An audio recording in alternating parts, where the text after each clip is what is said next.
नमो बुद्धाय, क्रांतिकारी, जय भीम आपल्या सर्वांना। मित्रांनो, सर्वप्रथम आपल्या सर्वांना येणाऱ्या 68व्या धम्मचक्र प्रवर्तन दिवस त्यासोबतच सम्राट अशोक विजयादशमीच्या खूप खूप शुभेच्छा। आणि मित्रांनो, आज आपण आलेलो आहे नागपूरच्या पवित्र दीक्षाभूमीवर। आपल्या सर्वांचा एक कमेंट होता की कर्नाटकावरून आलेल्या सम्राट अशोकांची जी मूर्ती होती तिला प्रस्थापित कुठे करण्यात आलेला आहे, तर त्याच व्हिडिओला आपण आज या इन्फॉर्मेशनला या व्हिडिओमध्ये कव्हर करणार आहोत। तर व्हिडिओला शेवटपर्यंत बघायचं आणि व्हिडिओ आवडला तर व्हिडिओला लाईक करून चॅनलला सबस्क्राईब करायचं। चला सुरू करूया हा व्हिडिओ माझ्यासोबत।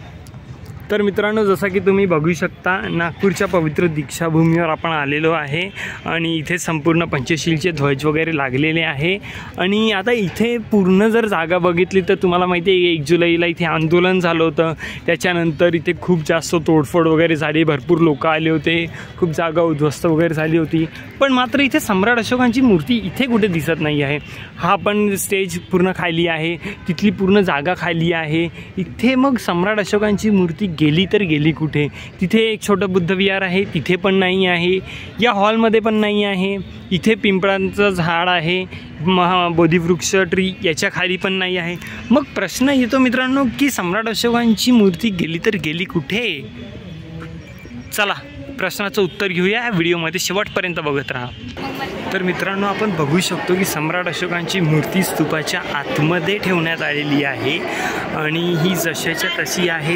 मित्रांनो, ही गेल्या वर्षी जेव्हा आणली होती तेव्हासुद्धा हिला इथेच ठेवण्यात आलं होतं आणि त्याच्यानंतर सुद्धा आज 1 वर्ष झालेलं आहे, मूर्ती इथल्या इथेच आहे मित्रांनो। आणि कंडिशन एकदम चांगली आहे। हे गौतम बुद्धांची मूर्ती आहे, आतमधलं स्तूप, आणि त्याच्यानंतर ही इथे ठेवण्यात आलेली आहे सम्राट अशोकांची ही मूर्ती। तर मित्रांनो, जसं की तुम्ही बघू शकता, आतमध्ये इथे जी फोटोची प्रदर्शनी लागलेली आहे संपूर्ण, या प्रदर्शनीच्या इथेच आतमध्ये आपण बघू शकतो सम्राट अशोकांची मूर्ती। मात्र जेव्हा आपण येणार त्यावेळेस आपल्याला दुरूनच ही मूर्ती बघायला मिळणार आहे मित्रांनो। तर हा एक लेटेस्ट अपडेट आपल्या सर्वांना द्यायचा होता, कारण आपल्या सर्वांचे कमेंट्स होते की सम्राट अशोकांची मूर्ती कुठे आहे। तर आय होप की तुम्हाला ही इन्फॉर्मेशन आवडली असेल, आणि आवडली असेल तर कमेंट सेक्शनमध्ये नक्की सांगा। आणि त्यासोबतच व्हिडिओला लाईक करा, चॅनलला सबस्क्राईब करा। भेटूया पुढच्या व्हिडिओमध्ये, त्यापर्यंत आपल्या सर्वांना नमो बुद्धाय, क्रांतिकारी, जय भीम।